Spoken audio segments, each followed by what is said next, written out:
Bismillahirrahmanirrahim. Assalamualaikum warahmatullahi wabarakatuh. Alhamdulillahirabbil alamin wa bihi nasta'inu ala umuri dunya waddin. Wassalatu wassalamu ala nabiyyina Muhammadin wa ala alihi wa ashabihi wa man tabi'ahum bi ihsanin ila yaumiddin. Amma ba'du. Para muslimah, para bunda rahimani wa rahimakumullah jami'an. Alhamdulillah, puji dan syukur kita panjatkan kehadiran Allah Subhanahu wa taala. Salawat dan salam semoga selalu tercurah kepada uswah hasanah kita Rasulullah Muhammad sallallahu alaihi wasallam, untuk keluarga beliau, segenap sahabat beliau, hingga kepada umat beliau yang selalu berusaha mengikuti sunnah nabinya sampai yaumil qiyamah kelak. Para bunda rahimani wa rahimakumullah jami'an, insyaallah pada kesempatan yang penuh berkah ini kita akan mengulas secara singkat, secara ringkas buku yang saya beri judul Ada Apa Dengan Remaja. Ya, karena buku ini cukup tebal, rasanya tentunya tidak akan bisa dibahas secara mendetail dalam satu pertemuan, nggak mungkin. Maka saya sampaikan kita akan membahas secara ringkas saja. Semoga kita bisa mengambil satu faedah yang mana dengan mengetahui perkara-perkara penting berkaitan dengan remaja, harapan kita adalah bagi kita yang masih memiliki putra-putri yang masih kecil, diharapkan kita bisa mempersiapkan dengan lebih baik putra-putri kita, sehingga mudah-mudahan ketika mereka menginjak usia remaja, kita bisa meminimalisir problematika atau ledakan-ledakan yang memang tidak kita pungkiri, terlebih pada zaman seperti sekarang ini. Kalaupun ada remaja yang nggak bermasalah, itu jumlahnya sangat sedikit sekali.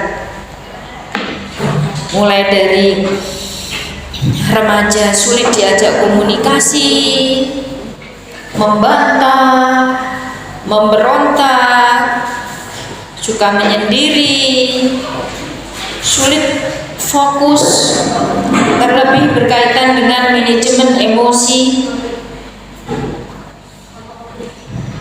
sampai-sampai pakar psikolog, apalagi psikolog barat ya Bu ya, itu sampai-sampai ada yang menyebut masa remaja itu sebagai madness, masa gila, yang mereka mengibaratkan remaja itu adalah pasien yang memang sakit dan harus disembuhkan. Sementara kita tentunya sebagai seorang muslimah, kita tidak mengimani pastinya statement-statement seperti itu, bahkan kita nggak setuju. Karena sejatinya masa remaja itu bisa menjadi puncak-puncak keemasan jika orang tua mampu mempersiapkan dengan sebaik-baiknya. Kita bisa melihat terlebih remaja yang hidup di bawah bimbingan Rasul Shallallahu Alaihi Wasallam. Nanti yang saya sampaikan di sini ya Bunda, semua ada di buku. Cuman saya ya mungkin lompat sana lompat sini ya, nggak semua saya sebutkan dan saya jelaskan secara berurutan. Yang jelas dalam buku ini kita berusaha untuk membantah ya, bahwasanya statement seperti itu kita nggak setuju. Kalau ada orang tua mengatakan namanya anak remaja, dimaklumi aja, remaja kan memang masa-masanya memberontak, masa-masanya nakal, masa-masanya sensitif, dan kita nggak setuju seperti itu. Karena kalau kita melihat bagaimana gambaran remaja, terlebih remaja pada zaman Nabi Shallallahu Alaihi Wasallam, sebut saja Usamah bin Zaid, saya sebut halaman 72 kisahnya ya. Bagaimana Rasulullah Shallallahu Alaihi Wasallam telah mengangkat Usamah bin Zaid di usia yang sangat belia, antara 16 sampai 20 tahun, Bu, sebagai panglima perang kaum muslimin yang di dalamnya itu terdapat kibar ulama, kibar sahabat, Abu Bakar As-Siddiq, Umar bin Khattab, ya. Usamah bin Zaid yang masih remaja diangkat sebagai panglima perang. Dan pada saat itulah wafat Rasulullah Shallallahu Alaihi Wasallam dan naiklah Abu Bakar As-Siddiq sebagai khalifah. Ketika banyak orang mempermasalahkan ini bocah terlalu muda, apa kata Abu Bakar? Aku tidak akan menurunkan panglima perang yang diangkat oleh Rasulullah Shallallahu Alaihi Wasallam. Dan akhirnya pasukan kaum muslimin menuai kemenangan luar biasa. Itu remaja zaman Nabi. Bahkan kalau kita bandingkan pun dengan remaja zaman kita, beda. Saya secara pribadi, saya tidak terlalu merasakan yang namanya gejolak-gejolak masa remaja. Kenapa? Karena lingkungan dan apa yang saya dapatkan, walhamdulillah sangat saya syukuri. Saya itu tinggal di kampung yang memang masih lingkungan bagus. Alhamdulillah, dengan kurang lebihnya juga orang tua saya cukup memberikan apa yang saya butuhkan. Saya ingat, saya kelas 1 SMP itu saya sudah punya visi, misi, dan mengatur jadwal saya sendiri. Itu saya ingat itu. Saya kelas 1 SMP itu udah pulang sekolah ngapain, jam main jam berapa, jam tidur jam berapa, aku nanti pengen jadi apa, nanti harusnya aku bagaimana. Itu saya sudah bisa ngerasakan seperti itu gitu. Apalagi udah SMA gitu. Artinya kalau gejolak-gejolak yang pengen nakal, pengen apa, sama sekali saya nggak merasakan seperti itu. Artinya apa? Teori itu nggak sepenuhnya. Bahkan kita nggak bisa nerima itu, karena kalau orang tua itu paham apa yang mesti dipersiapkan sebaik-baiknya semenjak anak usia dini, maka insya Allah di usia remaja justru bisa menjadi puncak-puncak dalam kesungguhan menuntut ilmu, ya, puncak-puncak keemasan di usia muda. Maka dalam ajaran agama kita itu kan masa muda itu masa yang sangat istimewa, sehingga ketika Nabi memberikan wasiat, "Iqtanim khamsan qabla khamsin," gunakan yang 5 sebelum datang yang 5. Yang Nabi sebut pertama adalah syababaka qabla harami, gunakan masa mudamu sebelum datang masa tua. Cuman yang jadi permasalahan memang orang tua, khususnya ya yang sekarang ini anaknya sudah remaja, mungkin boleh saya katakan orang tua selevel saya, seleting saya lah, angkatan 70-an. Dulu kita mendapatkan ilmu parenting itu sangat terbatas. Ilmu kita menjadi seorang ibu dan mendidik itu sangat kurang. Sementara lingkungan anak kita nggak sebagus lingkungan kita dulu, dan sangat berbeda. Inilah yang menyebabkan kenapa remaja masa kini ini betul-betul kadang menjadi problem yang sangat serius. Tapi bagaimanapun kita orang tua yang ketika dihadapkan satu kenyataan masalah terlebih berkaitan dengan anak, ya kita harus gercep, segera tanggap. Walaupun dulu ketika anak kita masih kecil kita kurang-kurang, sehingga sekarang remaja kita banyak menemui masalah. Dengan mempelajari buku ini, kita harapkan kita sedikit mendapatkan tambahan bekal bagaimana mendampingi anak remaja masa kini. Sehingga walaupun saya katakan mungkin kita dampingi remaja sekarang ini jatuh bangun, gak sepi dari masalah, tapi kita harapkan mudah-mudahan kita bisa sabar, masalah yang kita hadapi dengan anak remaja kita bisa kita selesaikan, dan kita bisa mendampingi mereka dan mengantarkan mereka kepada usia kedewasaan. Jadi tujuan saya menulis buku ini itu. Ya. Jadi dengan mengetahui seluk-beluk tentang remaja, kita harapkan yang putranya belum remaja persiapannya lebih intens supaya nanti pas remaja nggak banyak masalah. Yang kedua, kita harapkan dengan tahu tentang remaja ini, kita orang tua yang anaknya sekarang sudah remaja, sedikit banyak kita memiliki pemahaman sehingga kita istilahnya terpacu untuk memiliki, kerennya sekarang Bu, karakter building, apa karakter development itu kalau anak kecil kan karakter building ya, membangun karakter, membangun dari awal. Nah kalau kita ini udah tua ini harus ada karakter development, kita harus mau berubah. Remaja yang kita hadapi sekarang beda dengan masa remaja kita dulu. Kita harus ngeh, kita harus sadar ini. Sehingga dengan mengetahui seluk-beluk berkaitan remaja ini, bagaimana kita mengasah skill kita dalam membina komunikasi, maka saya beri subjudul buku ini, Ada Apa Dengan Remaja, Membangun Interaksi Positif dengan Remaja. Bunda bisa baca judulnya, Membangun Interaksi Positif dengan Remaja.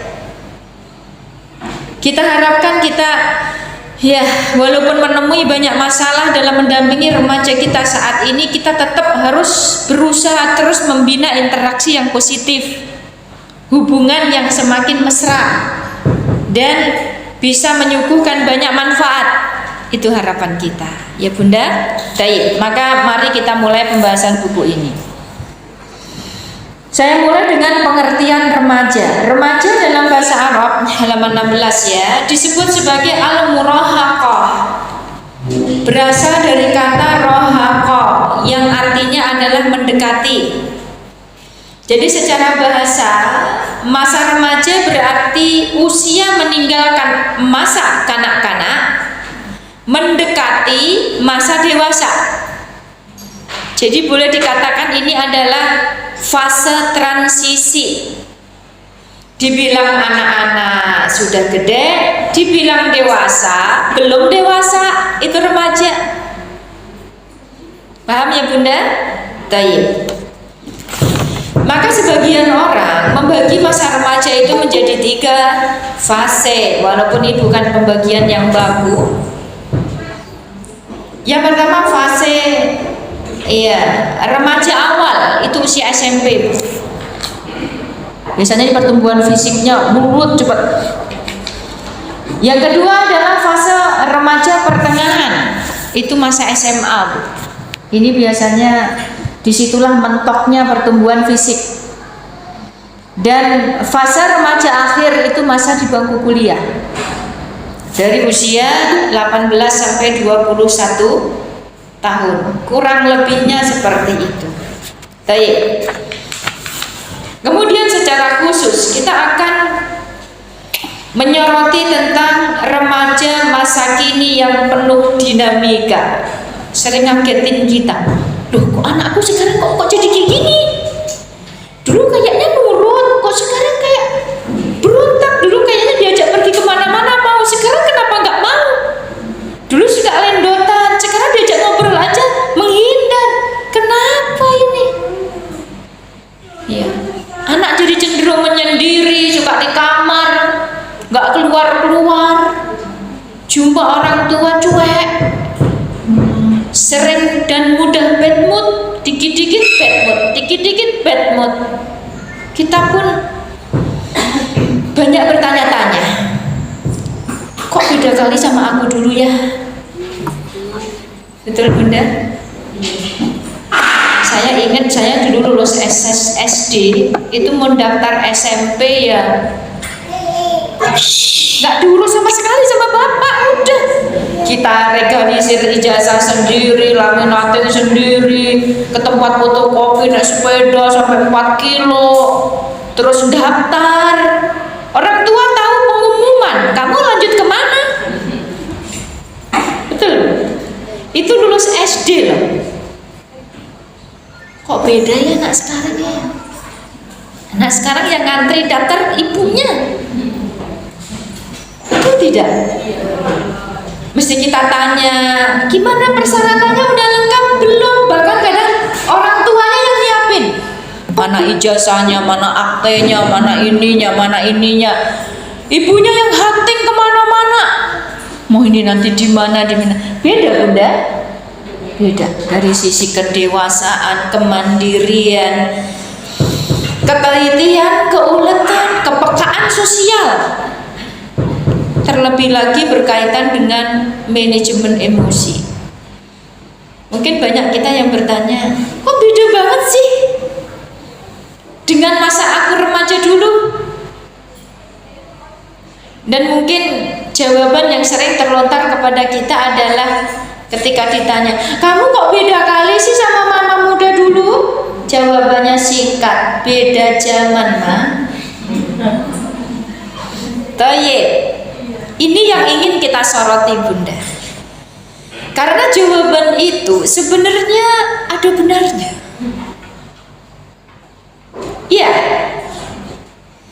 karena para bunda, pada dasarnya bayi itu terlahir dalam keadaan sama.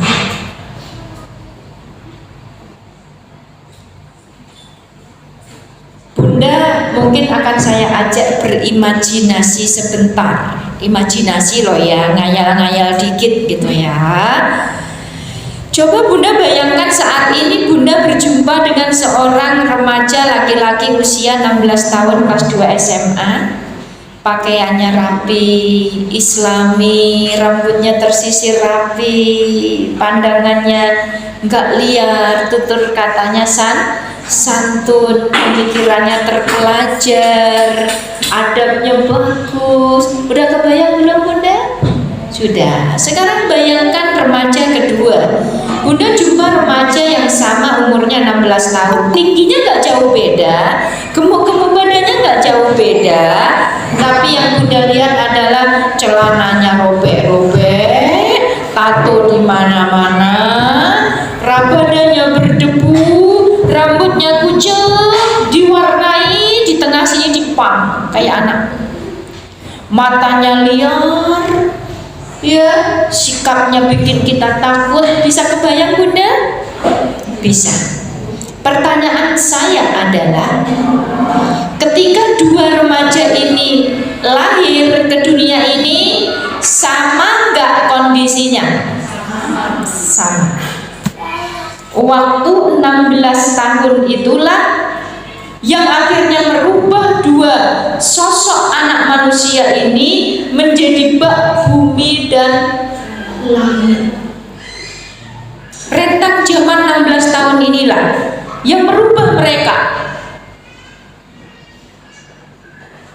Secara fisik mungkin gak jauh beda, tinggi-tingginya, gemuk-gemuknya mungkin bisa jadi gak jauh beda. Tapi kita bisa melihat dua sosok yang sangat berlawanan. Yang satu kalau jumpa dia, ih pengennya punya anak laki-laki kayak gitu, betul? Jumpa yang satu, na'udzubillahi min dzalik lah kalau anakku kayak gitu. Rentang waktu 16 tahun. Artinya itu yang sangat berpengaruh, khususnya pendidikan dalam rumah, pola didik orang tua, lingkungan sekitar, dan perkembangan zaman. Inilah yang harus membuka minda kita, pemahaman kita, bahwa kita harus melek mata ketika atmosfer remaja kita itu beda bunda sama atmosfer remaja kita dulu. Saya SMP itu, saya SMA saya sudah di kota, saya kan tinggal di desa. SMA saya sudah kos, dari kelas 1 SMA saya sudah kos, tinggal di kota. Tapi zaman dulu saya SMA di Ngawi, Bu, yang ngerti ini Ngawi aja. Yang lain tahu dari mana? Saya nggak mau nonton TV, terus terang. Saya dari kecil nggak mau nonton TV. Ketika bapak saya mau bilang mau beli TV, saya bilang jangan Pak, nanti ranking saya turun. Itu saya ingat saya itu. Jangan beli TV Pak, nanti kalau saya nonton TV ranking saya turun. Saya nggak mau. Jadi sampai saya nggak punya TV. miskin lagi. Jadi kalau mau aneh-aneh, duit nggak ada macam mana, gitu. Beda sekali dengan atmosfer remaja anak saya sekarang. Jauh banget dong bedanya, gitu loh Bunda. Sangat jauh berbeda. Zamannya dulu saya nggak tahu dunia maya, Bu. Yang masih umur-umur mau 50 tahun kayak saya ini, mana ngerti lah SMA itu. Zaman dunia maya kan sudah tahun berapa. Anak sekarang Bunda, atmosfernya udah beda. Nah ketika kita orang tua tidak ngeh, kita masih terkesan santai. Allah, bapak ibuku dulu santai, aku jadi juga. Dulu bapak ibuku aku dibiarin aja juga jadinya. Gak bisa disamakan Bunda.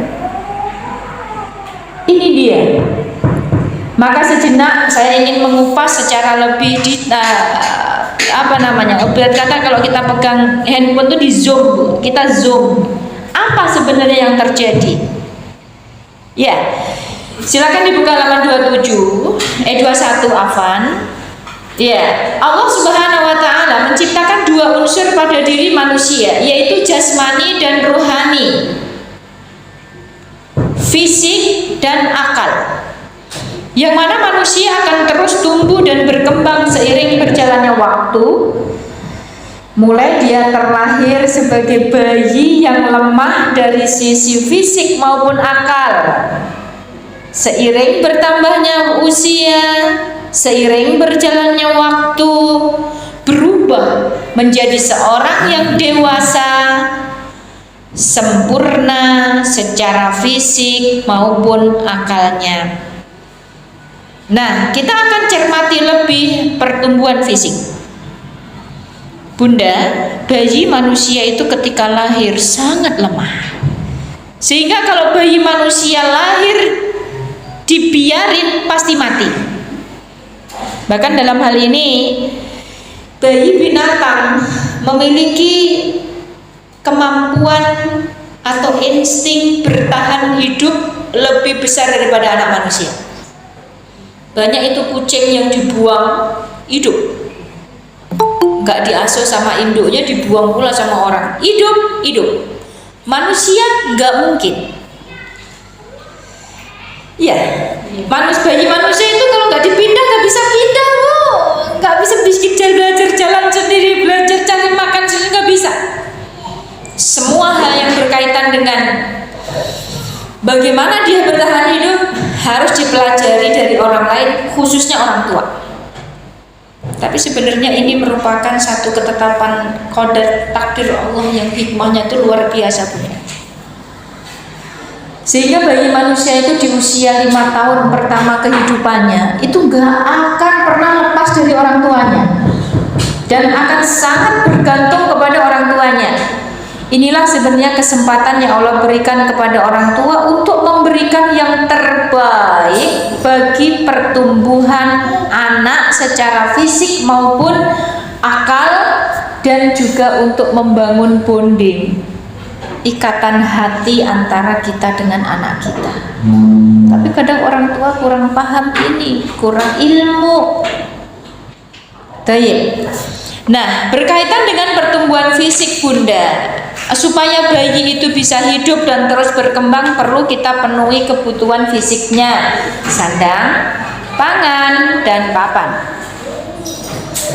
Tapi berkaitan dengan pemenuhan kebutuhan fisik ini, Allah menjamin bahwa kalau bayi itu ditakdirkan hidup, pasti ada rezeki yang dia dapatkan. Karena itu janji Allah, ma min dabbatin fil ardi illa 'ala Allahi rizquha. Tidak ada satupun makhluk melata di muka bumi ini kecuali rezekinya ditanggung oleh Allah. Maka kalau hal memberikan nafkah fisik, Bunda, satu, gak usah diingetin, kita ingat. Bunda pernah lupa netain anak? Gak pernah kan? Pernah lupa bikin sarapan sampai seminggu gak bikin sarapan untuk anak? Gak mungkin. Allah telah berikan dalam hati ini satu rasa kasih sayang yang luar biasa kepada anak kita, sehingga untuk memenuhi kebutuhan-kebutuhan fisiknya tanpa diajari secara naluri kita akan mengingatnya. Baik. Dan untuk pemenuhan kebutuhan fisik, yang jelas Allah tidaklah membebani manusia sekadar apa yang Allah berikan kepadanya. Allah mengatakan liyunfiq dzu sa'atin min sa'atih. Hendaknya orang yang memiliki kemampuan memberi nafkah sesuai kemampuan yang dimilikinya. Wa man qudira 'alaihi rizquhu falyunfiq mimma atahullah. Dan siapa yang disempitkan rezekinya, hendaknya dia memberi nafkah sesuai dengan apa rezeki yang Allah berikan kepadanya. La yukallifullahu nafsan illa ma ataha. Allah tidak membebani seorang melebihi apa yang Allah berikan kepadanya. Saya jangan lupa badamu serius. Allah akan jadikan kemudahan ya setelah kesulitan itu.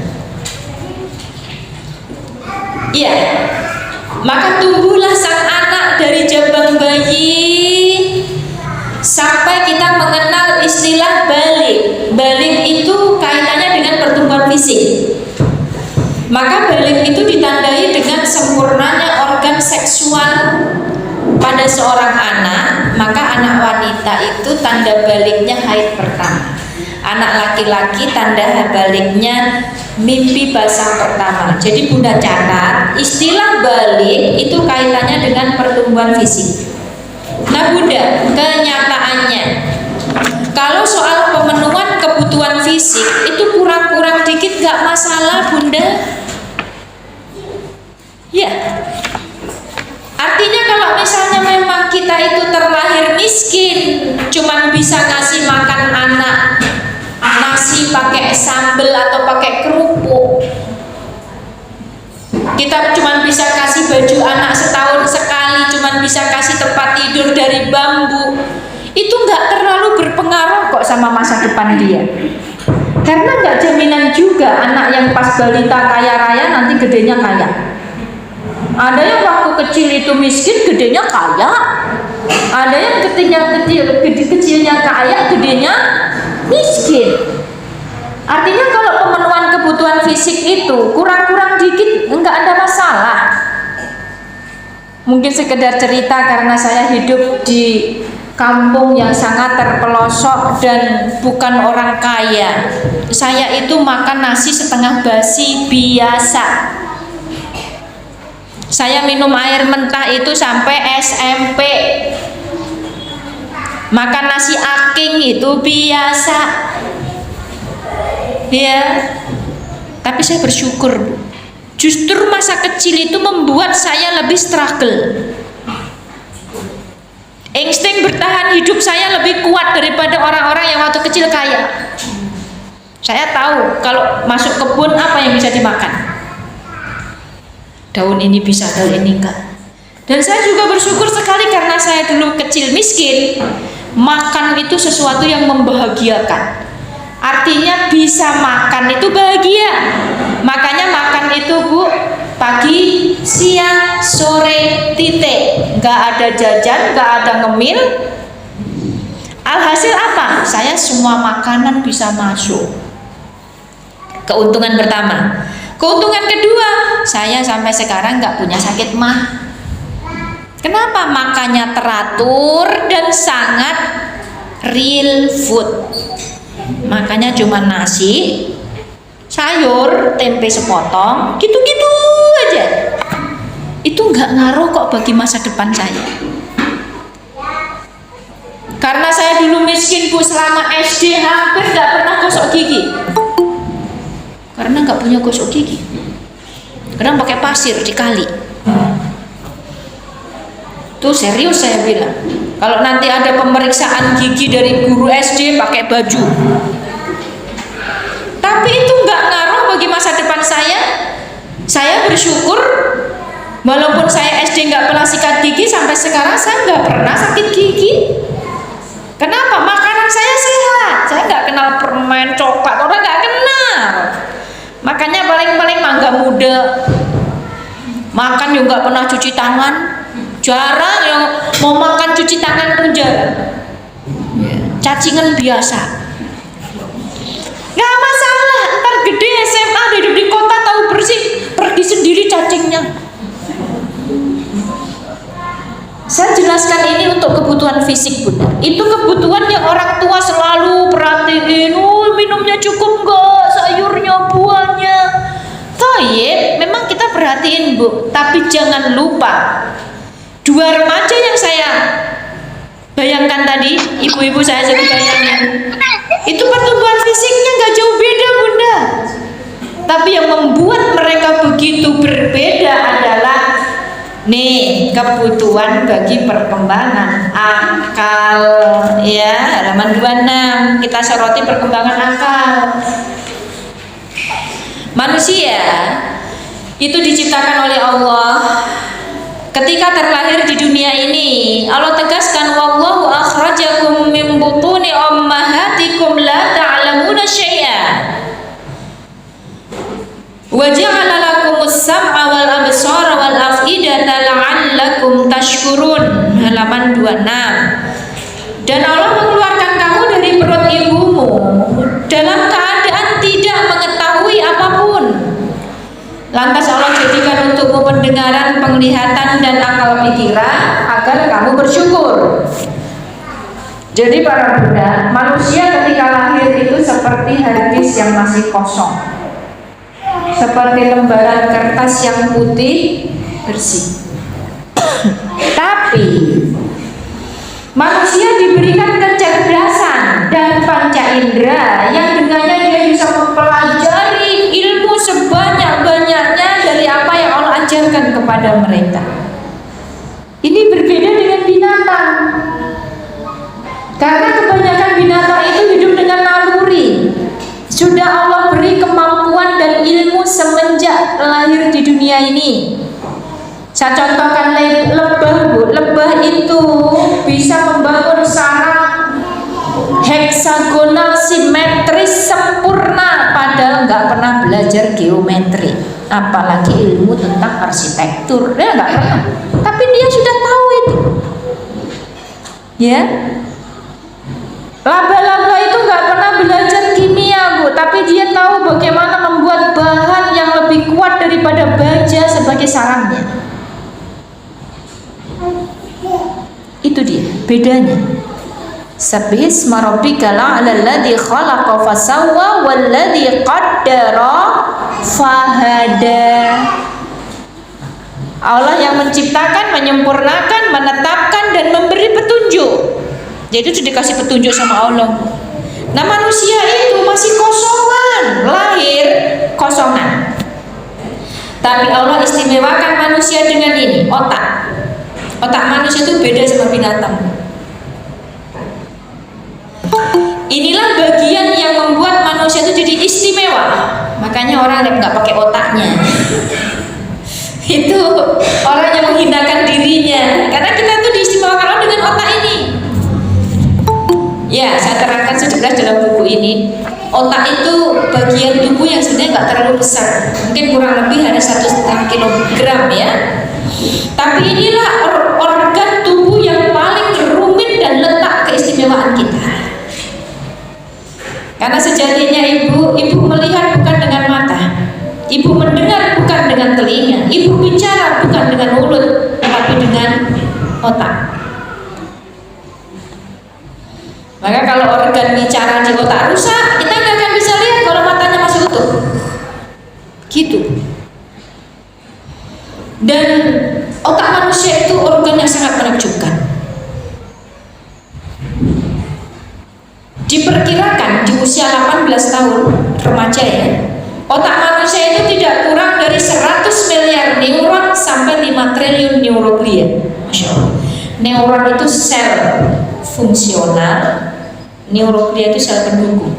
Jadi sebut saja sel otak, neuron ya Bu. Neuron yang jumlahnya ratusan miliar, neuroglia jumlahnya triliunan. Itulah otak kita, yang mana antar sel otak, antar neuron di dalam otak ini akan berhubungan satu sama lain dengan arus listrik rendah yang kecepatannya tidak kurang dari 360 km per jam. Makanya otak manusia itu nggak pakai loading lama, Bu. Kalau ibu kasih gelas di depan saya, tak, Ada cahaya, tek, mantul, tek, masuk mata, dikirimkan sinyal ke otak, tek, saya langsung terus makan teh manis. Itu tidak perlu loading lama, ya. Dan otak akan mengatakan minum apa enggak usah minum. Otak yang nyuruh, paham Bu? Baik. Nah, kita akan jelaskan bagaimana otak manusia dari bayi sampai tadi umur berapa Bu si bocah? 16 tahun berkembang. Jadi perkembangan otak, cara kerja otak itu dipengaruhi setidaknya 2 faktor penting. Faktor pertama adalah pembiasaan, faktor kedua adalah data yang dimasukkan. Maka cara kerja otak itu sangat terpengaruh dengan 2 hal ini Bu. Makanya ya, saya dulu pernah nonton film itu, ceritanya tentang orang yang hidup 500 tahun yang lalu gitu. Kalau ngikutin orang sekarang Bu, pasti mereka bilang kita gila. Gila, ngomong sendiri. Itu apa? Ada besi terbang, burungnya besar sekali. Itu orang kenapa ngomong-ngomong sendiri? Kenapa Bu? Input yang masuk itu beda. Input itu kan apa yang melihat mata, yang kita lihat, yang kita dengar, yang kita rasakan, itu data. Jadi ingat, otak itu bekerja dan berkembang paling banyak dipengaruhi 2 hal. 1 pembiasaan, 2 data yang masuk. Kita bahas pembiasaan dulu Bu.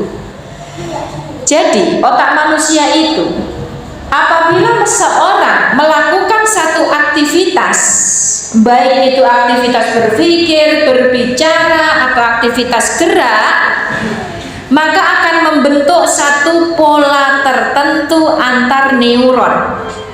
Ada pola tertentu, yang mana semakin sering aktivitas itu dilakukan, maka pola dan ikatan antar neuron akan semakin kuat, dan itu akan menyebabkan orang tersebut terasa mudah dan ringan melakukan aktivitas tersebut. Paham sampai di sini?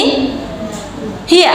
Jadi itu meliputi semua aktivitas berpikir. Kita kalau sudah tiap hari pegangannya rumus kimia, rumus matematika Bu, lihat soal itu, paham? Karena kita bisa berpikir ke situ. Beda sama pikirannya orang bahasa, nulis buku gimana? Orang fisika suruh nulis buku nggak jadi bukunya Bu. Orang bahasa suruh ngejar esek, orang mudeng. Pembiasaan berpikir. Demikian juga bicara. Demikian juga aktivitas fisik. Maka Bunda bisa bayangin kalau bocah yang 16 tahun tadi Bu Alif, kenapa dari kecil dibiasain pakai baju yang rapi, dibiasain ngomong santun, dibiasain belajar Al-Quran, dibiasain sholat, ibadah dengan suasana yang menyenangkan, maka kebiasaan-kebiasaan baik itu terasa mudah bagi dia. Buang sampah pada tempatnya, adzan langsung sholat, ngomong sama yang tua sopan. Kenapa? Ikatan antar neuron itu kuat Bu, karena selalu dibiasakan. Apalagi pembiasaannya dengan menyenangkan, akarnya kuat. Baik, paham sampai di sini? Itulah kenapa dalam agama kita ahabul a'mal ilallah adwamuha wa in qalla. Amal yang paling disukai Allah itu yang paling kontinu, paling rutin walaupun sedikit. Karena aktivitas itu kalau rutin kita kerjakan Bu, maka ikatan antar neuron itu sangat kuat, apalagi pembiasaannya dari kecil. Itulah kenapa orang tua itu semestinya harus betul-betul fokus membiasakan anak sedari kecil dengan pembiasaan yang positif dalam nuansa yang menyenangkan. Kenapa saya sampaikan menyenangkan? Karena menyenangkan inilah yang akan membuat rutinitas itu menjadi suatu habit yang dia cintai. Akarnya kuat, dia biasa sholat dan mencintai ibadah sholat. Dia biasa menjaga kebersihan dan menyukai kebersihan. Kenapa anak 16 tahun yang kayak anak pang itu bisa kayak gitu? Karena dari kecil gak dibiasain yang baik. Bahkan mungkin dibiarkan dia terbiasa melakukan keburukan. Maka jadilah dia anak yang mudah melakukan keburukan, mudah mencaci maki, ganggu orang, gak pernah sholat. Paham di sini Bunda? Kemudian yang kedua adalah data yang dimasukkan ke dalam otak. Data itu meliputi apa yang dilihat, apa yang didengar, apa yang dirasakan. Secara otomatis pergaulan dan lingkungan itu suatu data juga. Maka dalam agama kita, ya, sifat wara itu dituntut bagi seorang muslim. Inna sam'a wal basara wal fu'ada kullu ulaika kana anhu mas'ula. Ketahuilah bahasanya pendengaran, penglihatan, pikiran itu semua nanti akan dimintai pertanggungjawaban oleh Allah. Maka jangan sembarangan masuk ke dalam mata hal-hal yang tidak baik, tontonan, bacaan, lingkungan yang dilihat orang maksiat terus. Macam mana otaknya nggak mau maksiat aja? Yang dia dengar, jangan dengarin yang sembarangan. Kalau yang dia dengar adalah kebaikan, ilmu, nasihat, yang dia lihat contoh yang baik, lingkungan yang baik, data yang dimasukkan semenjak kecil adalah Allah pencipta kita, Allah tempat kita bersandar, Allah tempat kita mengadu, Allah tempat kita Allah pencipta alam semesta ini yang maha rahman, maha rahim. Lihat alam semesta ini ciptaan Allah. Di sini ada malaikat, nak, walaupun tidak kita lihat. Baca bismillah, kalau buka baju malaikat ada di sini. Di sini juga ada syaitan yang bisa melihat kalau kita buka baju. Baca bismillah. Makan, harus baca bismillah, syaitan ikut makan. Malulah di sini ada raqibun atid, malaikat. Ini Al-Quran, kalamnya Allah, ucapannya Allah yang ditujukan kepada kita. Inilah huda wa syifa, rahmah. Ini sunnah Rasulullah. Nanti setelah mati ada kehidupan, anakku ada alam kubur, ada alam akhirat, nanti ada kehidupan di surga atau neraka. Ini takdir Allah, nak. Takdirnya kamu, pensilnya hilang, ya sudah, di lauhul mahfuz. Kalau masih rezeki kamu, ya ketemu. Kalau enggak, ya enggak ketemu. Cari aja, enggak usah. Kita ridho saja, nanti kita beli lagi. Takdir. Kalau anak sedari kecil dimasukkan arkanul iman yang kuat, kebiasaan ibadah, halal haram, adab, akhlak, Masya Allah Bunda, nanti remaja itu udah Masya Allah gitu. Tapi kalau anak dari kecil yang diperdengarkan apa? Dangdut, musik, film-film, cerita, lingkungan yang buruk, pergaulan yang buruk, bacaan yang tidak senonoh. Apalagi zaman sekarang bocah kecil udah dikasih gadget. Bunda bisa bayangkan bagaimana cara kerja otaknya, rusak. Nah, ini perkara penting Bunda.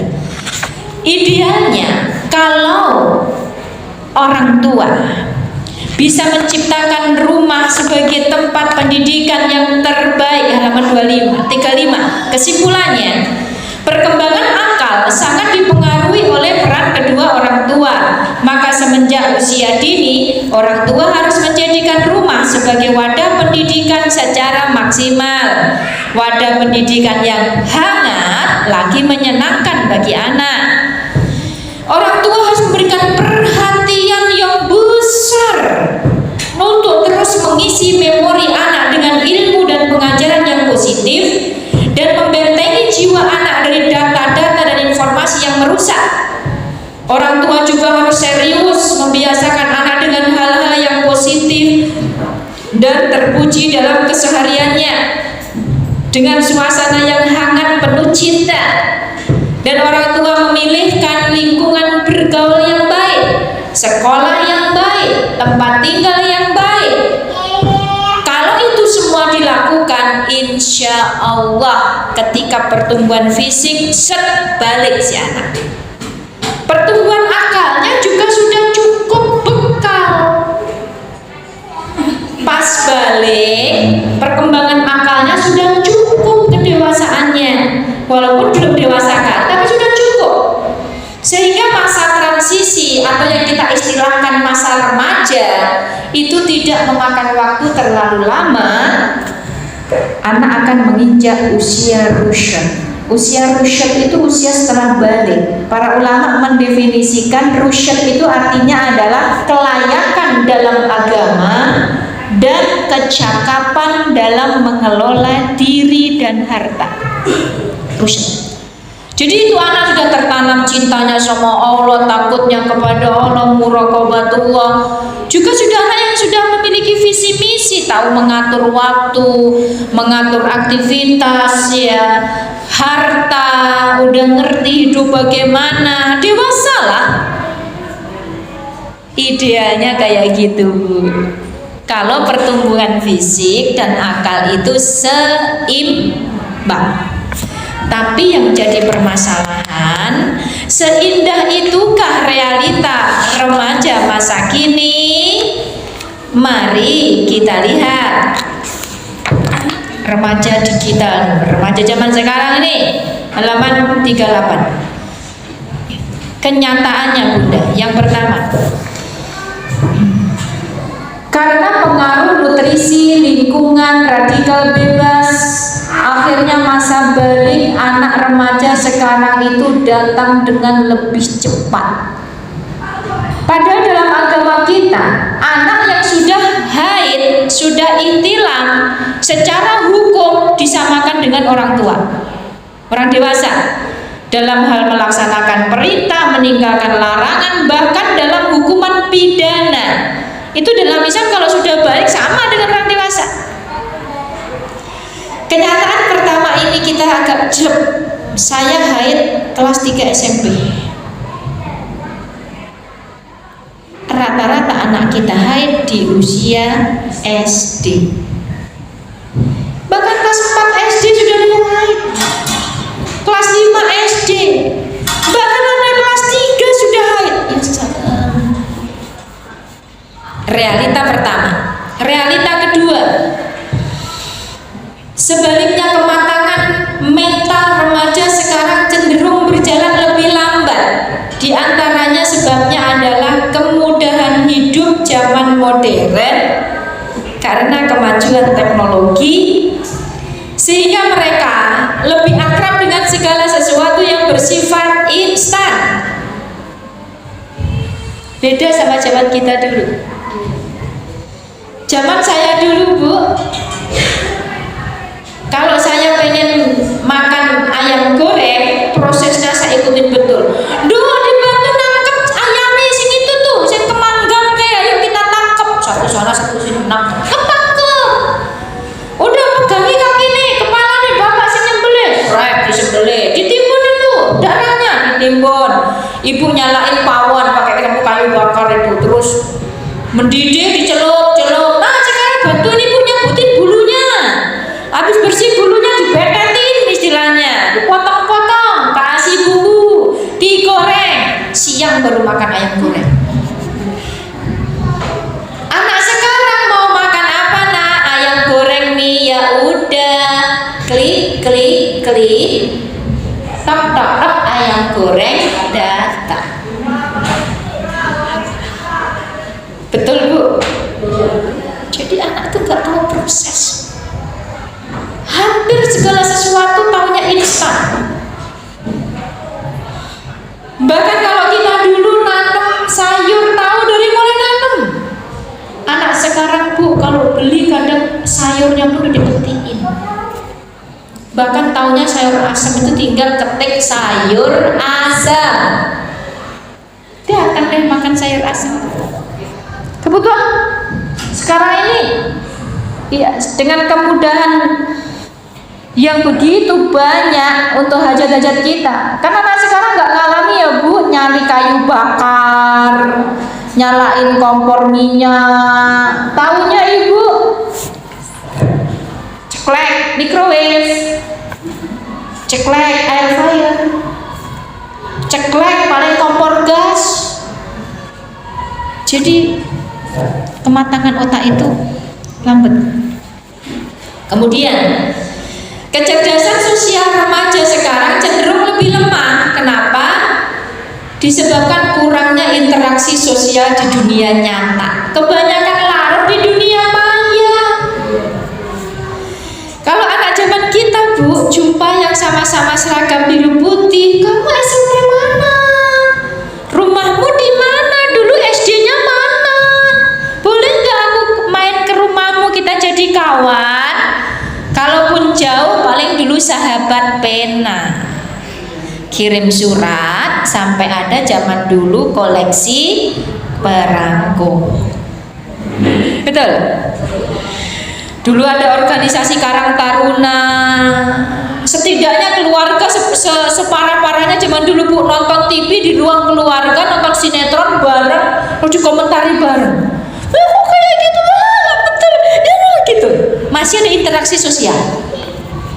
Anak zaman sekarang Bunda, benda ini menjadikan yang jauh terasa dekat, yang dekat terasa jauh.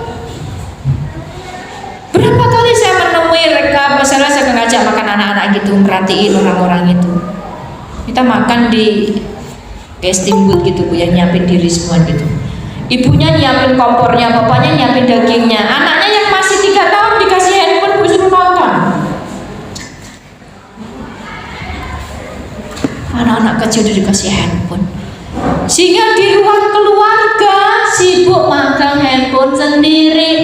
Dulu kalian masih ngalami Bu, tahun-tahun 2008, 2009, kalau saya masih mondar-mandir Medan Jakarta itu saya masih sempat dapat kenalan di airport. Ibu orang mana? Saya Natuna Bu. Jauh ya, masih ngobrol. Sekarang kalau masuk ruang tunggu pesawat Bu, gak ada orang ngobrol, semua kayak gini. Anak sekarang interaksi sosial itu kurang di dunia nyata. Kalau zaman kita dulu sempat ngalami, temanku 30, satu jutek, satu cuek, satu iseng, satu sensitifan, satu sekarang PDW, satu keras, satu lembek. Kita biasa menghadapi berbagai karakter orang. Kayak mana nyikapi orang kayak gini?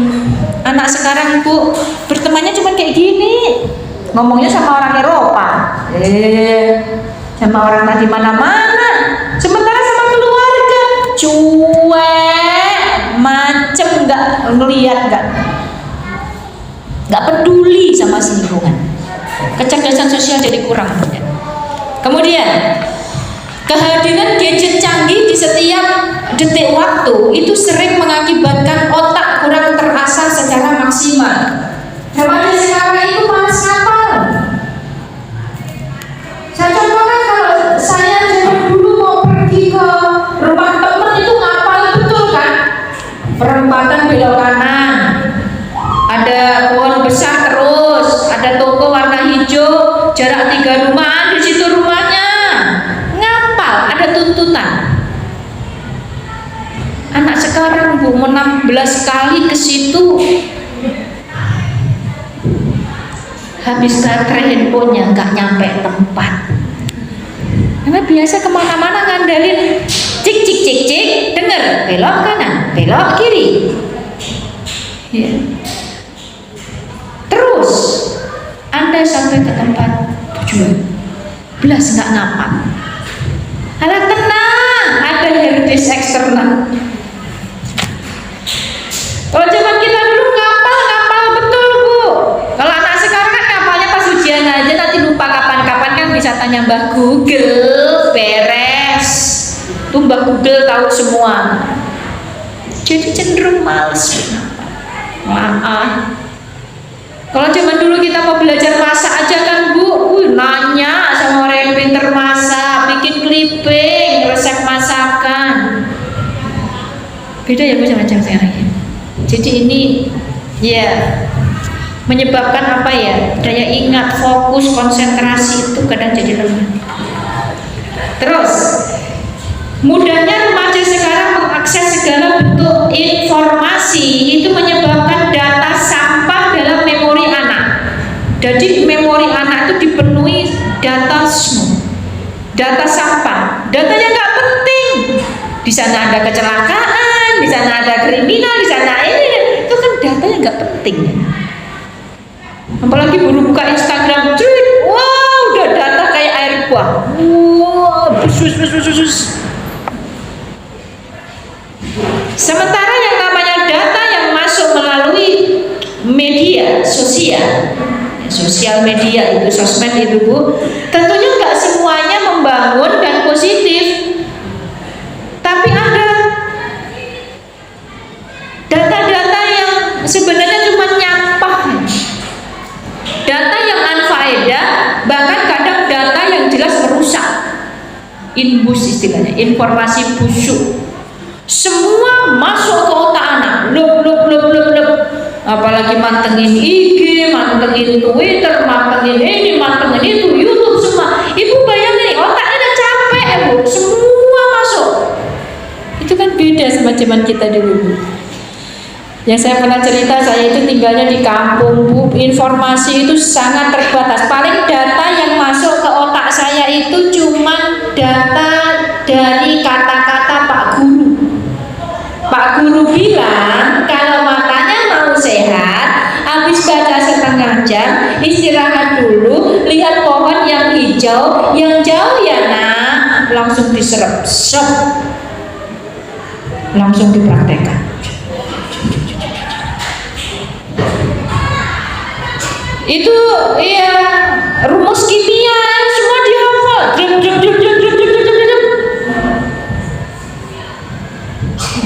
Informasi sangat terbatas. Kata guru saya waktu kecil, kamu kalau dapat malam Lailatul Qadar nanti nanti apa aja tuh Bu. Dari mana? Itu betul-betul masuk di otak tuh. Saya bilang sama ibu saya, Bu, nanti pokoknya jam 2 bangunin aku. Kan gak ada listrik di rumah saya. Terus sampai nikah satu belum ada listrik di rumah saya. Dibangunin betul sama ibu. Masih ingat rasanya sampai sekarang. Bintang banyak sekali, mbak, lampu sentir, pipis di depan rumah. Mas umurnya jauh. Terus saya pagi-pagi apa yang saya buat Bu? Nanam bunga sepatu tak petik segini, tak tancapin di pinggir peceren tahu Bu? Saluran air pembuangan Bu. Kalau bunga ini hidup, aku dapat malam Lailatul Qadar. Insya Allah. Itu masih keringet sampai sekarang Bu. Kenapa? Saking data yang masuk itu terbatas, sehingga ketika otak ini membuka data itu seperti air yang menetesi spoon kering, langsung nancep. Jangan tinggalin sholat duha, langsung berarti aku sebelum berangkat sekolah harus duha dulu. Jangan tinggalin tahajud, pokoknya aku harus bangun tahajud. Gitu Bu, itu otak anak zaman dulu. Otak anak zaman sekarang Bu, sampah semua isinya, tak apa melalui medsos itu tak apa masuk. Ya, baik. Kemudian ironinya banyak orang tua yang kurang memahami perubahan atmosfer remaja ini, sehingga orang tua cenderung santai. Padahal yang namanya kemajuan teknologi itu kalau orang tua pinter Bu, bisa menyebabkan anak itu, remaja sekarang ini berlipat-lipat lebih canggih daripada masa kita.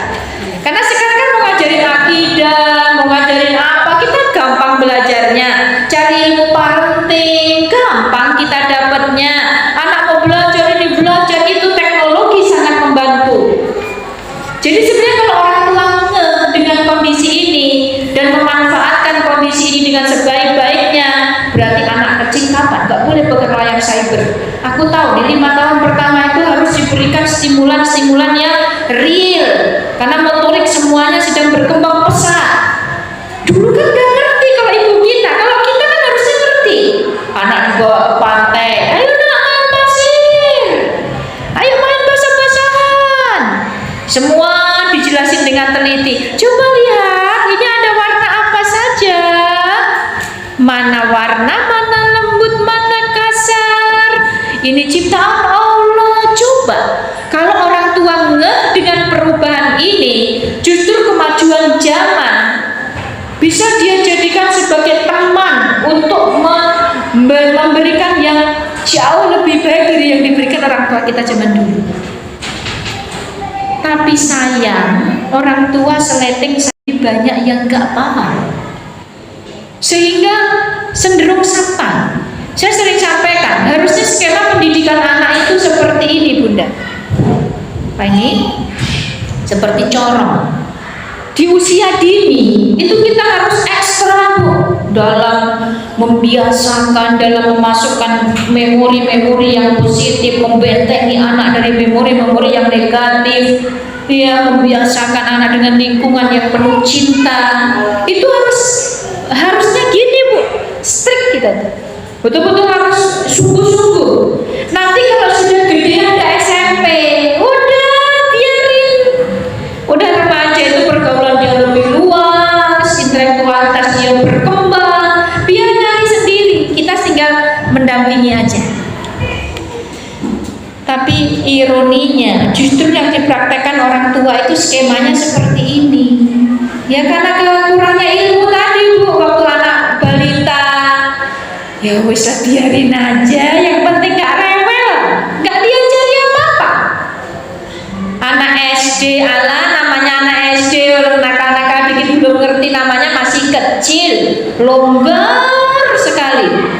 Justru ketika sudah SMP, udah balik, ibunya bilang, kamu kan sekarang sudah gede, sudah balik, gak boleh nakal, gak boleh ini gak boleh, harusnya gak begitu, gak boleh seperti ini, maunya seperti itu. Stres anakku. Sementara di usia SMP itu intelektualitasnya berkembang, pergaulannya semakin luas, ya mungkin langkah-langkah dia semakin hebat. Justru kita ibarat kata air waktu masih tenang, ibu kasih gorong-gorong besar. Begitu air deras, gorong-gorongnya jadi kecil. Ya pecah.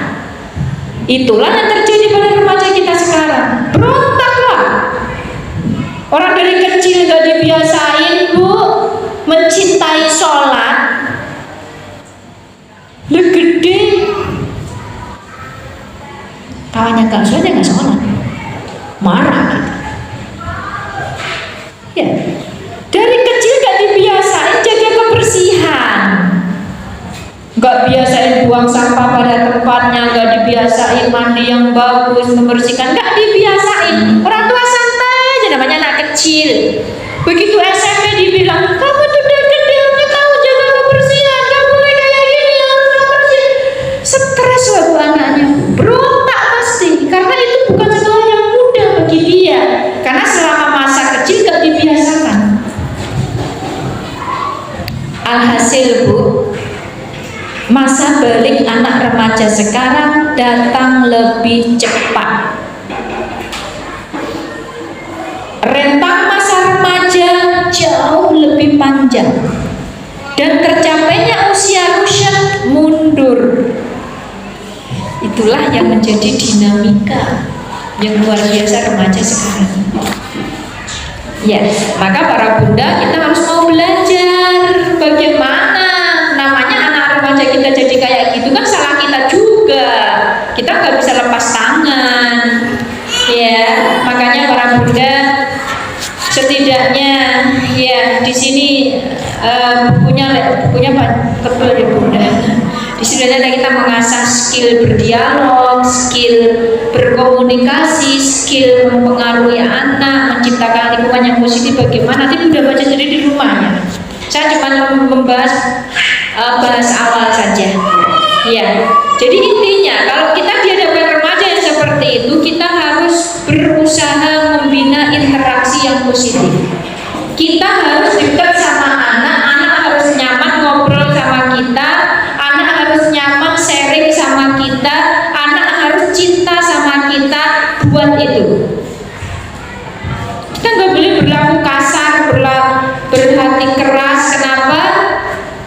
walau kunta faddan ghalidhal qalbi lam faddu min hawlik, karena kalau kamu itu berkata kasar dan berani keras, mereka akan menjauh darimu. Anak remaja kan semakin meninggalkan kita, Bunda, dan kita kalau remaja sudah menjauh dari kita, makin sulit kita nanti meluruskannya. Fa'fu anhum wastaghfirullah, maafkan, mintakan ampun kepada Allah, cintai mereka, terima mereka apa adanya. Wasyawirhum fil amr, dan ajak musyawarah. Jadi remaja itu harus diajak ngomong.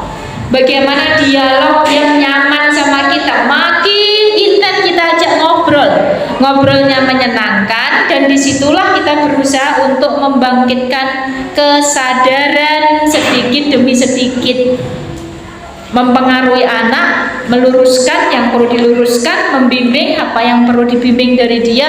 Harus wasyawirhum fil amr, harus diajak ngomong. Fa'idha azamta fatawakal Allah. Kalau itu semua sudah kita lakukan, ya sudah, tawakal lah. Innallaha yuhibbul mutawakkilin. Sesungguhnya Allah menyukai orang-orang yang bertawakal. Itu saya sebutkan pada halaman berapa ya? Halaman akhir ya Bunda. Satu ayat yang menakjubkan ya, 186. Nanti Bunda baca sendiri. Jadi ngadapin remaja sekarang, Bunda nggak bisa main kasar-kasaran, Bunda. Kalau kita kasar, anak kita makin nggak mau ngomong sama kita, nggak mau deket sama kita, nggak mau pergi sama kita, lah makin susah lah. Makanya kita harus buat nyaman mereka dengan interaksi yang menyenangkan, interaksi yang positif. Ya sabarlah, jatuh bangun biasa Bu, tapi memang kita harus tadi Bu, memiliki karakter development. Kita harus membangun karakter kita. Jadi ibu yang lebih hangat bagaimana, ibu yang lebih santun gimana, ibu yang lebih pandai ngomong, buat anak nyaman ngomong sama kita, tahu apa yang dimau anak, empatinya tinggi, dan terus mau belajar. Setelah itu ya doa, tawakal lah Bu, mudah-mudahan Allah berikan yang terbaik. Allahu a'lam bishawab. Ini pertanyaannya yang masuk 3 ya.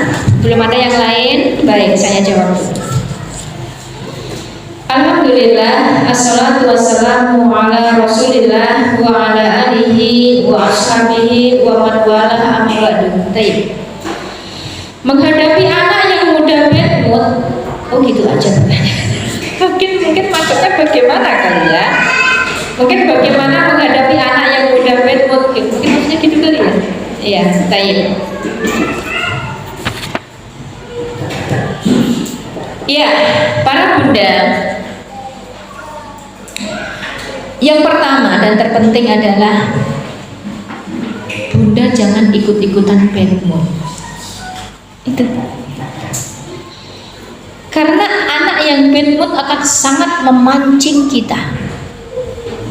Setan akan nyebeli kali kan anakmu kan, kecil dibeserin kayak gitu, ya ngeselin kan, kita akan dibujuk-bujuk sama setan supaya kita bad mood, kita pun kesel, muka malu, ya udah uruslah sendiri, nggak peduli lagi bunda. Jangan bunda, anak itu anugerah Allah yang kalau kita mampu mendidik mereka dengan sebaik-baiknya, masya Allah, nikmat dunia akhirat. Nikmat dunia itu apa sih bunda? Kalau umur sudah seperti saya ini, makan banyak, ya nggak bisa lagi, udah capek makan, udah capek makan, udah puasa aja deh. Udah capek makan itu, justru nunggu buka puasa nanti kan makanan jadi enak. Apalagi kayak saya Bu, udah umur saya ini Bu, makan udah kayak nenek-nenek saya Bu. Saya tuh semua makanan suka yang lembek.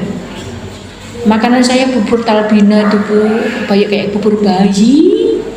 Masak nasi itu airnya lebih banyak daripada berasnya Bu, supaya kalau matang kayak bubur. Semuanya yang lembek-lembek, harus umur. Ya gitulah. Apalagi yang mau dinikmati yang sampai berlebih-lebihan, kita pun nggak mau cepet mati Bu. Iya. Apa nikmat yang sekarang mau dikejar? Beli baju. Baju berapa ya cukup ya. Rumah itu pun besar-besar capek juga. Sekarang aja kalau di lantai atas nggak turun-turun, di lantai bawah nggak naik-naik, capek nih kaki, ya kan? Apa coba?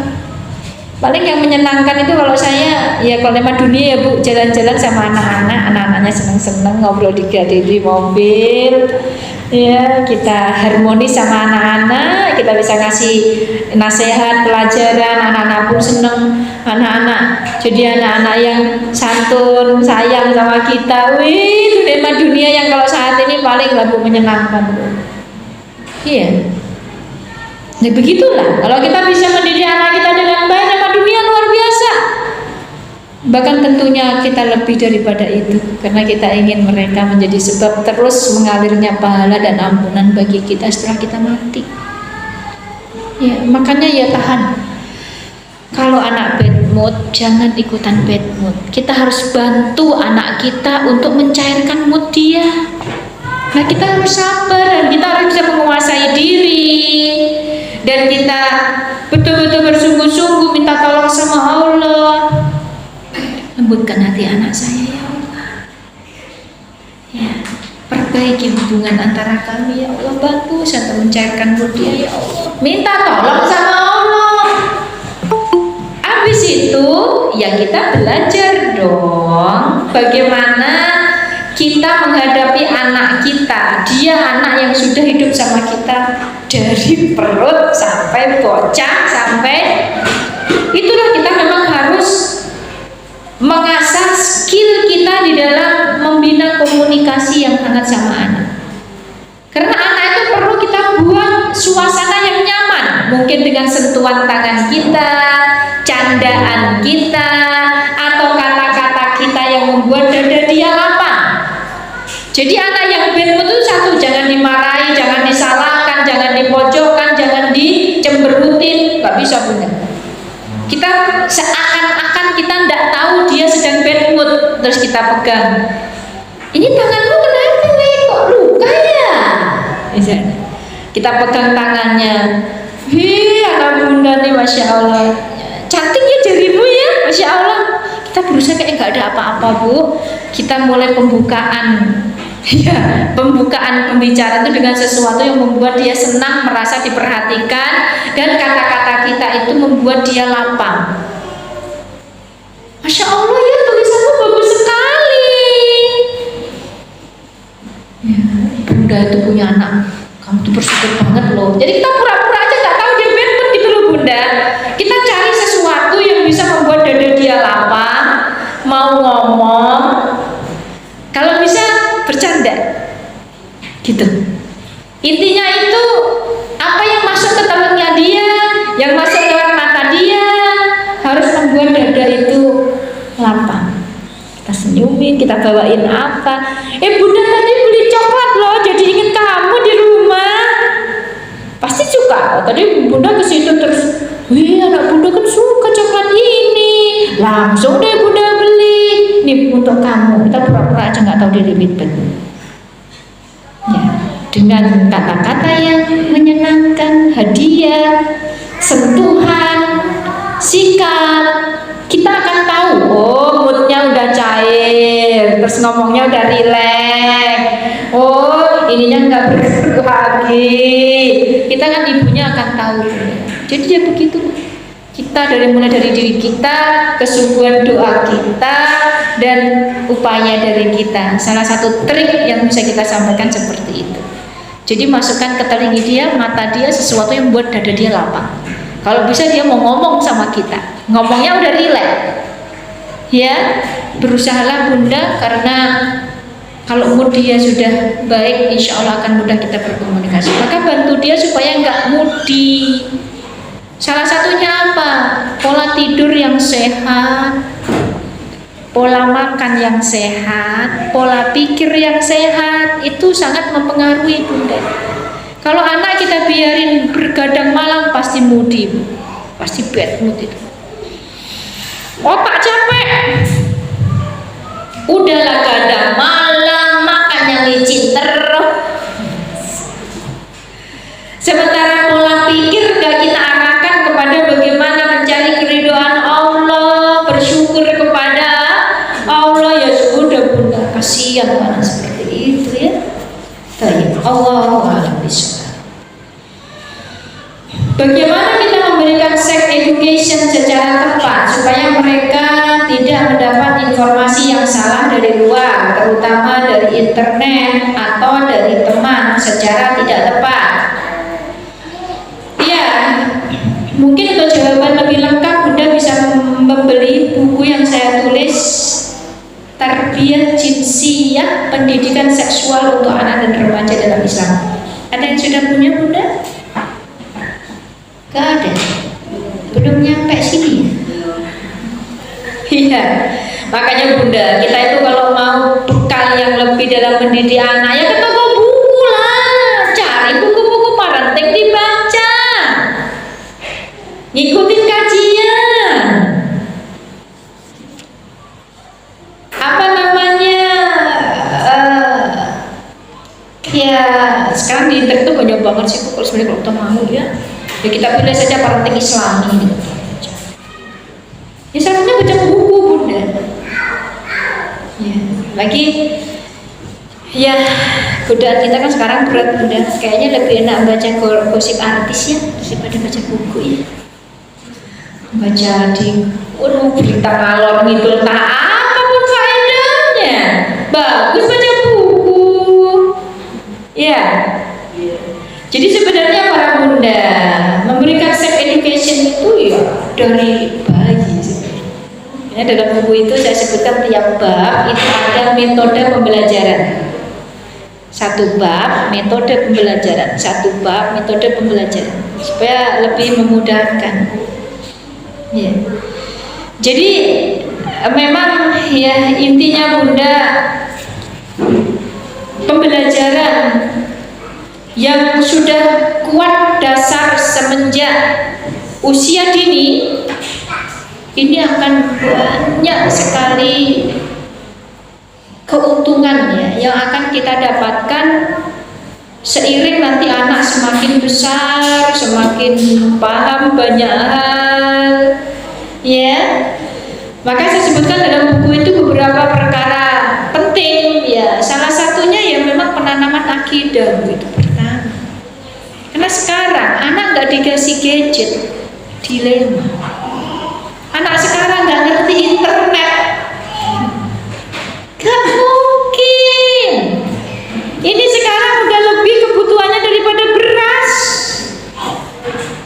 Serius, Bu, zaman sekarang itu nggak ada internet dan nggak ngerti mau repot. Saya tuh pernah Bu naik Shinkansen. Shinkansen tahu? Kereta cepat Jepang. Namanya mungkin ibu yang pernah ke sana. Nggak usah sih, nggak usah. Saya juga ke sana kalau nggak ada taklim, mana nggak mau kok. Itu kan namanya stasiun Shinkansen di bawah tanah itu betul-betul kayak semut di bawah tanah itu. Orang Jepang itu kan kalau jalan depan, terus nggak belok-belok, jalannya cepet. Ropi kok di situ Bu. Iya. Waktu itu saya cuma sama Ustaz berdua. Orang iso ngomong Jepang.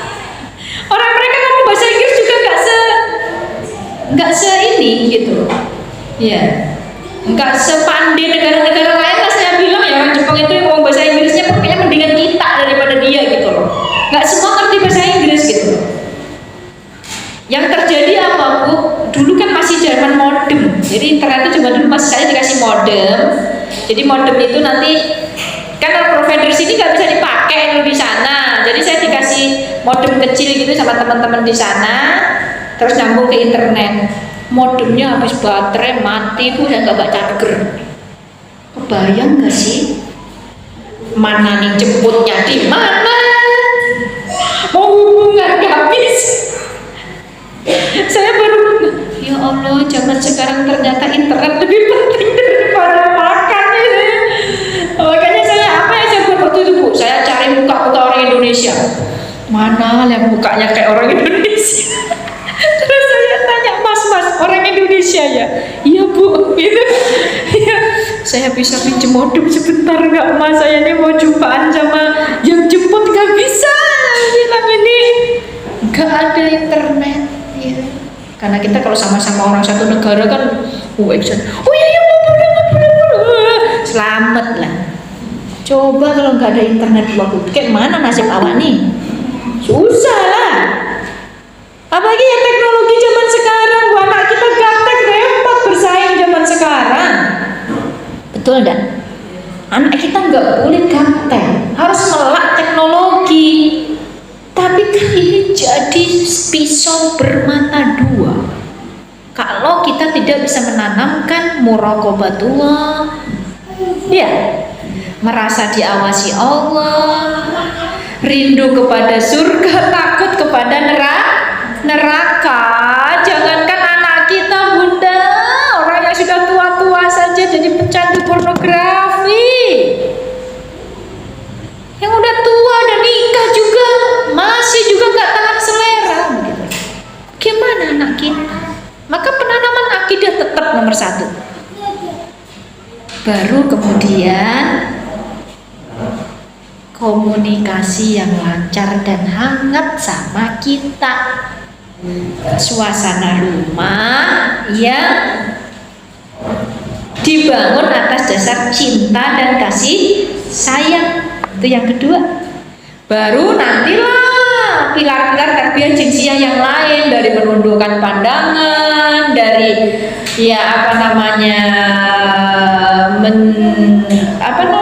pergaulan laki-laki dan perempuan, bagaimana ada berpakaian, itu kan semua pilar tarbiyah jinsiyah. Tapi intinya memang anak itu harus dekat sama kita. Karena masalah kalau kita berbicara sex education itu sebenarnya bukan kita berbicara tentang hubungan suami istri, bukan. Karena sex education, seks itu kan jenis kelamin ya. Makanya kalau bahasa Inggris kan seks apa? Male, female kan itu ya. Ya makanya seks itu artinya yang perempuan paham perempuan, yang laki-laki paham laki-laki, dan paham bagaimana pergaulan laki-laki dan perempuan, laki-laki gitu. Itu sex education. Makin kan cakupannya panjang, lebar. Adapun kalau yang ibu maksud adalah memberikan pemahaman tentang hubungan laki-laki dan perempuan, apalagi khususnya hubungan suami istri. Iya, sebenarnya kalau anak itu lurus-lurus saja, Bu. Anak saya sekarang yang nomor 1, nomor 2 udah pada mau nikah. Itu saja saya belum buka tuh masalah hubungan suami istri kayak mana. Nah, belum perlu. Yang penting saya percaya anak saya nggak buka yang aneh-aneh di internet. Dari mana saya tahu? Kita sharing. Kamu udah pernah tahu nggak misalnya itu hubungan suami istri gimana? Ya pernah nggak? Ya nggak sengaja nih. Kadang-kadang juga serem internet itu. Kita maksudnya buka apa? Anak-anak tuh udah ngerti gitu. Tapi karena kita yakin anak kita nggak aneh-aneh gitu loh. Karena kita harus membangun satu suasana. Gadget kita kasih, tapi kita punya aturan. Gadget itu nggak boleh di password. Jam sekian udah nggak boleh dipakai. Itu sampai anak saya sekarang udah 25 tahun, mau 25 tahun, 23 tahun, 22, 21 tahun. Gede-gede. Jadi kita tahu, Bu, dari mana? Dari obrolan. Sejauh mana pengertian dia tentang LGBT? Anak kadang lebih tahu dari kita. Tapi kita kan orang tua bisa, Bu, namanya istilah kasat trust ya, kepercayaan itu kan sesuatu nggak bisa dibuat-buat ya. Kalau kita mengatakan, insya Allah anakku ini aku yakin lah nggak akan buka yang aneh-aneh, nggak akan nonton yang aneh-aneh, itu yang perlu. Kalau memang kita sudah merasa insya Allah kita kan mengawasi, memantau, kita berbicara, kita bercerita, kita sharing, dari situlah kita mengambil satu kesimpulan. Ini bocah bisa dipercaya nggak? Aman nggak istilahnya gitu? Ini bocah aman. Ini belum bisa nih, masih kurang aman ini. Harus lebih lagi intens lagi gitu. Kalau misalnya kita sudah ada rasa percaya, Bu, anak juga merasa kita percaya, aman, Bu. Masalah kita menceritakan tentang bagaimana hubungan suami itu nanti aja udah mau nikah. Saja mikir-mikir nanti kalau sudah H-7 kayak gitu. Baru kita ajak ngomong nanti gini ya nak, gini. Alami aja tuh ngerti insya Allah. Malam pertama kayak mana ya? Itu alami aja, kita dulu juga gak ada yang ngajarin ya, pinter sendiri. Ya kan? Jadi yang penting sekarang ini adalah selamat nggak anak kita dari tontonan-tontonan, dari hal-hal yang tidak senonoh. Dari mana kita tahu harus dekat sama anak? Kalau kita nggak dekat sama anak, susah tuh cari tahu dari mana. Ini masalah sensitif.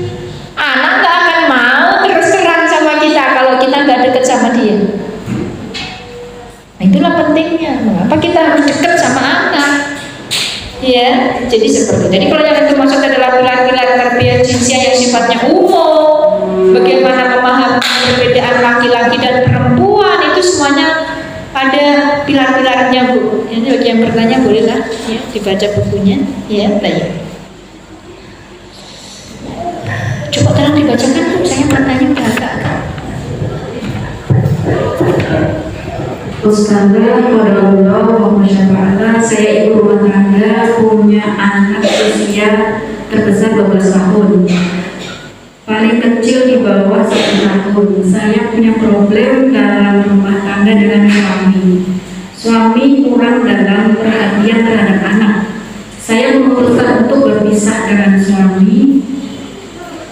Apakah sikap saya dalam mengambil keputusan untuk berpisah akan mempengaruhi kelak terhadap pertumbuhan remaja anak-anak saya?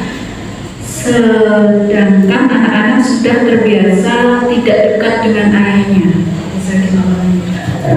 Ya, sedikit banyak pasti, pasti. Makanya ya Ibu di dalam pertanyaan ini kan nggak menjelaskan alasan secara detail. Yang Ibu sebutkan cuma suami kurang perhatian sama anak. Saya rasa itu bukan alasan untuk bercerai. Itu bukan alasan. Kalau cuma itu alasannya, ya, anak suaminya nggak perhatian sama anak, itu bukan alasan untuk cerai. Kalau boleh saya sampaikan. Dan saya kan juga nggak tahu Ibu sudah kandung cerai atau masih mau rencana cerai. Kalau masih rencana cerai jangan cepet-cepetan deh Bu, dikit-dikit cerai. Aduh, memang cerai itu enak kok. Iya. Jadi memang idealnya ya namanya mendidik anak itu kan kita partner yang sama-sama bekerja dan bekerja sama dan sama-sama bekerja. Idealnya sih kayak gitu. Tapi kan dunia nggak seindah surga. Makanya kalau waktu mau nikah itu boleh lah diselidiki, ditanya ini perhatian tentang pendidikan bagaimana. Makanya orientasi kita harus carilah lelaki yang mantardawna khuluquhu wa dinahu wa khuluquhu. Carilah laki-laki yang koridoi agama dan akhlaknya. Jadi dia suami. Itu kan yang diperintahkan Allah ya. Iya. Adapun ketika memang dari awal kita juga sudah salah ya, dulu kita nggak perhatiin soal agama, nggak perhatiin soal akhlak, nggak perhatiin soal ya bagaimana sedalam apa pengetahuan dia tentang pendidikan anak. Ya udah kandung nikah, udah punya anak, ya kita nggak bisa sembarangan dong. Yang pertama pastinya para akhwat sekalian, kita harus banyak istighfar. Kan dulu kita nikah nggak ada yang maksa. Kita istighfar lah kalau ternyata suami yang kita pilih itu kurang sesuai dengan yang kita harapkan. Ya kita istighfar, kita minta ampun sama Allah. Ya, yang kedua, laki-laki di dunia ini nggak ada yang sempurna. Pasti ada kekurangan, ada kelebihannya. Ibu tahu kan ada laki-laki yang semua amalnya sama istri bagus, sama anak nggak ada bagus-bagusnya. Ada yang amalannya sama anak bagus, istrinya langsung karena dia nggak baik sama istrinya. Ada yang baik sama istrinya, baik sama suaminya, sama anaknya, tapi malas sekali kerja, nggak bisa kasih nafkah. Macem-macem lah, artinya emang gak ada suami yang sempurna. Maka sebenarnya ya kalau masalahnya cuma ini, sekali lagi bukan alasan cerai. Ayo kita perbaiki bersama. Ya, namanya suami istri itu kita harus sering ngobrol. Makanya ibu suka ngobrol nggak sama suami, itu tanda-tanda besar loh. Kalau ngobrol sama suami suasananya rileks apa enggak, nyenengin apa enggak, itu pertanyaan besar loh. Kita itu harus pinter dalam membina komunikasi yang hangat dan lancar dengan suami kita, karena itu partner yang paling pokok untuk kita dalam segala hal, dunia akhirat lagi. Makanya belajarlah, kita punya skill komunikasi yang bagus, kecerdasan linguistik yang kuat, sehingga ngobrol sama suami itu makin lama ya, idealnya itu makin ya tanpa beban, rileks, menyenangkan, sehingga apapun bisa kita obrolkan, terutama yang tentang anak. Say, tolong deh kalau kamu kayak gitu sama si kakak itu nanti dia merasa kurang dihormatin. Nah, kemarin di mobil kamu nggak respon, kurang cepet deh responnya waktu kakak tanya. Jadi kita itu harus sering ngobrol sama suami. Nih anak-anak ini bagusnya gimana ya say, kita udah gede, gimana anak. Itu hanya kita berumah tangga itu memang harus punya karakter development juga. Iya kan? Apalagi kita makin tua bu, makin tua ini apa sih yang dicari bu? Ya udah gak kayak anak muda juga kali. Enaknya kita ngobrol sama suami itu nyenengin kita. Udah lama sana udah gede-gede semua, yes, ngobrol yang enak-enak aja lah, ada yang gitu kan maunya kan. Iya, makanya itu harus segala sesuatu itu dikomunikasikan dengan baik sama suami. Kita berusaha jadi partner ngomong yang menyenangkan tuh gimana, partner memecahkan masalah yang baik itu bagaimana kan gitu. Jadi kita berusaha dulu menumbuhkan kesadaran, merubah, terus berdoa kepada Allah. Mudah-mudahan suami sedikit demi sedikit mengerti, walaupun menunggu ini mungkin kesabaran yang menuntut kesabaran kita, karena merubah karakter bukan perkara yang mudah. Tapi sabarlah, setidaknya kan sosok bapaknya ada, setidaknya dia punya ibu yang paham pendidikan. Walaupun kita nggak bisa terlalu berekspektasi tinggi, karena idealnya sih bapak ibunya paham pendidikan ya. Tapi kalau ya qadarullah suaminya nggak kayak gini ya, kita cari kelebihannya aja deh. Yang penting dia masih mau kerja, kasih duit, nggak main tangan, badannya alhamdulillah sehat. Pertimbangkan segala sesuatunya.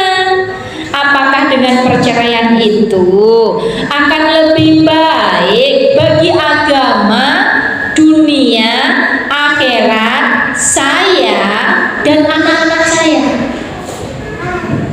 Anak masih 12 tahun, yang kecil masih 1 tahun. Emang ibu punya duit untuk hidup?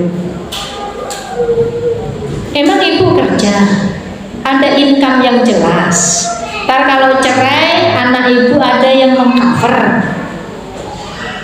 Karena kita nggak terlalu bisa idealis sekali lah bu, jadi istri bu idealis sekali. Maunya kan suami bisa jadi contoh, bisa jadi kawan, yang melindungi, yang membuat damai aman. Ngimpi. Cari suami yang kayak gitu. Selain gitu dia juga ganteng, duitnya banyak. Maunya, tapi ini kan dunia gitu loh, dunia tidak ada yang sempurna. Maka pertimbangkan baik-baik. Kita tidak main-main nih, kita cerai itu bukan hanya untuk diri kita. Taruhlah ibu mengatakan dengan bercerai lebih baik untuk agamaku dan duniaku. Untuk anak-anak ibu, apakah ibu merasa yakin dengan perceraian ini akan lebih baik untuk mereka? Dengan tidak adanya kehadiran seorang ayah, berpecahnya orang tua, nanti kan bisa nikah lagi dengan yang lebih baik daripada dia, bisa jamin. Emang cari suami gampang? Ya itu rahasia Allah lah. Kalau gampang kan gampang, kalau nggak gampang ya nggak gampang. kita menikah lagi, mantan suami kita menikah lagi, siapkah kita untuk mendidik anak bersama dengan keluarga yang berbeda? Jadi pertimbangan kita itu harus panjang, Bu. Cerai itu memang solusi, tapi kalau bisa solusi yang paling akhir deh.